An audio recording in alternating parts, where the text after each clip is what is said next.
হরে কৃষ্ণ, রাধে রাধে। গোপু সেবার আরেকটি মিনি ব্লগে তোমাদেরকে স্বাগত জানাই।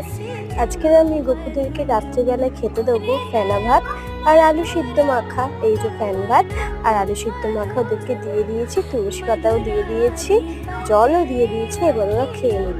আর আজকের রাত্রিবেলায় আমাদের বাড়িতে কারেন্ট চলে গেছে, দেখো কেমন অন্ধকার হয়ে আছে। আমি ফ্ল্যাশ জ্বালিয়ে গোপুদের এই ভিডিওটা করছি।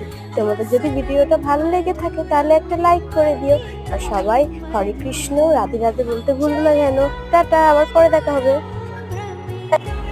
সবাইকে শুভরাত্রি।